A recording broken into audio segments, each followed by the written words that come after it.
नमस्कार जय जगन्नाथ। आसतु प्रस्तुत करवा माटी हांडी रे अंडा तरकारी। प्रथमे अंडा आलू को सिझाई देबे भल भाव रे। सेथिरु अंडार चोपा गुडी को भल भाव रे परिष्कार कर देबे। तापरे गैस लगाई गोटे फ्राइंग पैन बसाई देबे और अंडा आलू को अल्प किछि सोरिष तेल नै जिवे। फ्राइंग पैन गरम हो गला परे तापरे से सोरिष तेल रे आपण अंडा को पकाई देबे भाजीबा पई।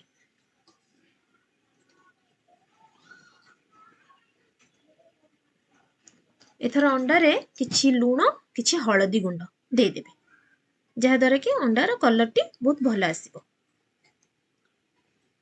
याको हल्का भाजी नेबे।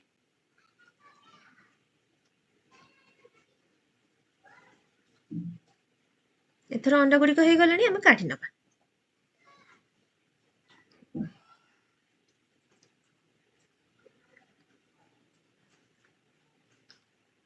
एथर गोटे माटी हांडी गैस लगाई लो फ्लेम रे बसाई देबा।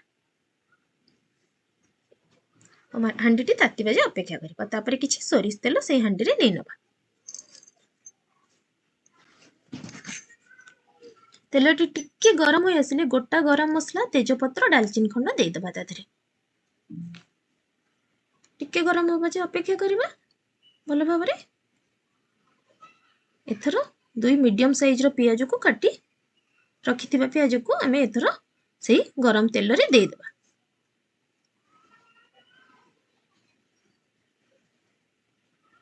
ताको भल भाव रे भाजी नेबा। प्रथमे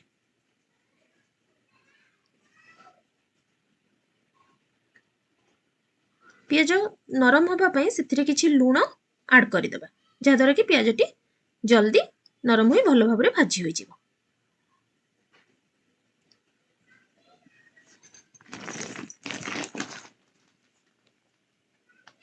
पियाज को अल्प गोल्डन ब्राउन होबा जे भाजीबा।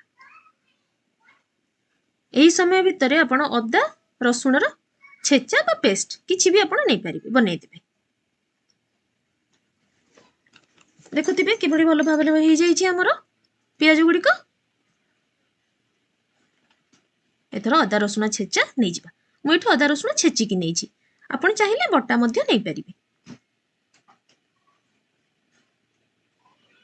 अदा रसुण छेचा और पियाज को भल भाव रे भाजी लबा जेमति तादरु कंचा स्मेल टी चली जिवो।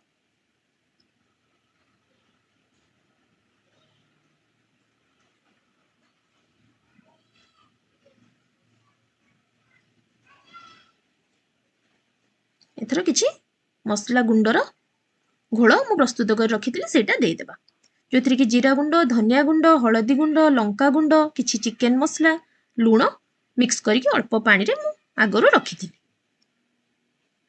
आपण एमती ही करिवे डायरेक्ट गुंड मसला पकाइले तरकारी रो स्वाद सेते भलो आसे नै। एबे किछि कटा टमाटो गोटे मीडियम साइज रो टमाटो मु एठी नै छी। एथर गैस फ्लेम को टिके बढ़ाई आमे भल भाव रे मसला गुडी को गोलाई नबा जेमति टमाटो टी सॉफ्ट होई जिवो से पर्यंत अपेक्षा करिबा।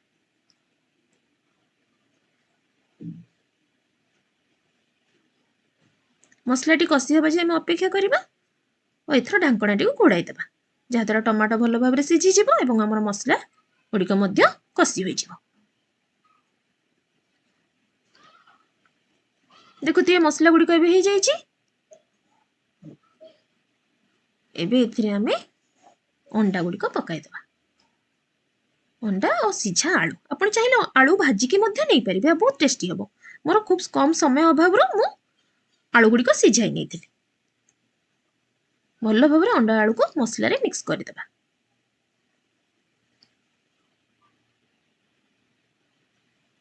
केयरफुली आपण माटी हांडी रे रोसई कला बेले केयरफुली गोळा गोळी करिवे नचेत हांडी टी भांगी जिबार संभावना अछि।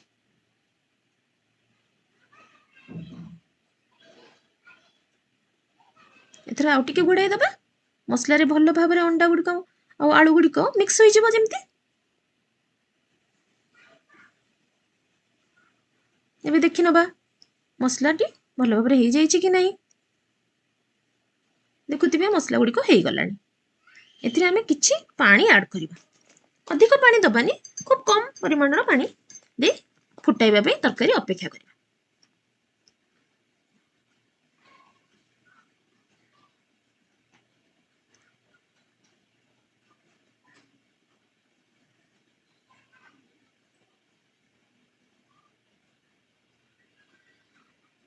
ଏବେ ଭଲ ଭାବରେ ଗୋଳାଇ ଦେଇକି ତରକାରୀଟିକୁ ଅଳ୍ପ କିଛି ସମୟ ପାଇଁ ଫୁଟିବା ପାଇଁ ଛାଡ଼ିଦେବା। ତରକାରୀର ଘୋଡ଼ଣି ମଧ୍ୟ ଦେଇଦେବା। ଦେଖୁଥିବେ କିଭଳି ଭଲ ଭାବରେ ହେଇଯାଇଛି। ମସଲା ଗୁଡ଼ିକ ପ୍ରସ୍ତୁତ। ତାକୁ ଏବେ କିଛି ସମୟ ପାଇଁ ଛାଡ଼ିଦେବା। ଏହି ସମୟ ଭିତରେ ଆପଣ କିଛି ଧନିଆ ପତ୍ର କାଟି ରଖିଦେବେ।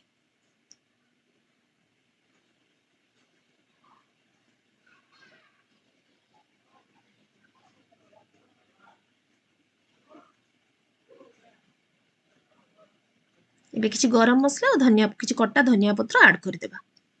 ଆପଣଙ୍କୁ ଯଦି ମୋ ରେସିପିଟି ଭଲ ଲାଗିଥାଏ please like, share and subscribe my channel. ଏବେ ମୋର ସମ୍ପୂର୍ଣ୍ଣ ପ୍ରସ୍ତୁତ ହୋଇଯାଇଛି ତରକାରୀଟି।